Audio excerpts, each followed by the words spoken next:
On connaît l'immense carrière de Jamel Debbouze, qui sillonne les scènes des comédie clubs depuis de nombreuses années. Le comédien a même été choisi pour prononcer le discours d'ouverture de la 48e cérémonie des Césars, le vendredi 24 février 2023 à l'Olympia de Paris. Si ces blagues, ce soir-là, n'ont pas plu à tout le monde, l'humoriste fait généralement l'unanimité. Chose qu'il doit, notamment, à son passage au sein du Déclic Théâtre de Trappes, dans lequel il s'est essayé à l'art de l'improvisation il y a 30 ans. Si est sa rencontre avec Alain de Boua, alias Papy, qui a changé sa vision du monde. Je me souviens comme si c'était hier des débuts de cette compagnie, ça me touche vraiment de savoir qu'elle existe depuis tout ce temps. Je repense au premier match d'improvisation.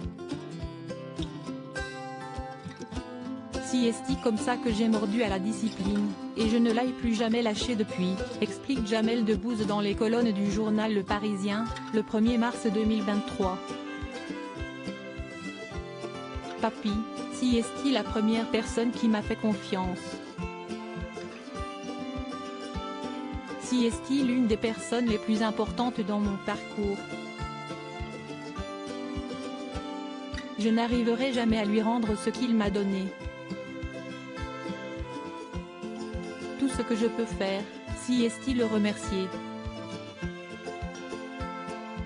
C'était comme une rencontre amoureuse, ça s'est fait en plusieurs temps adolescent. Jamel Debbouze n'aurait jamais pensé à se lancer dans une telle aventure.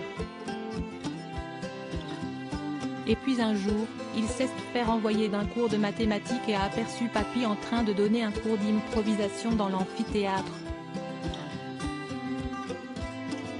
Coup du sort.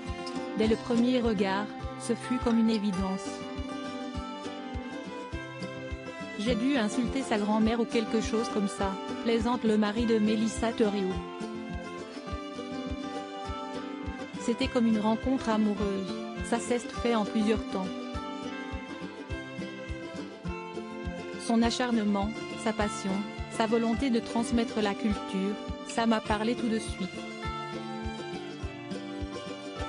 Et quand je vois que, 30 ans plus tard, il continue à développer les championnats d'impro dans les collèges, qu'il ramène des gamins vers le théâtre, si est génial. Retrouvez l'interview de Jamel Debbouze dans le journal Le Parisien du 1er mars 2023.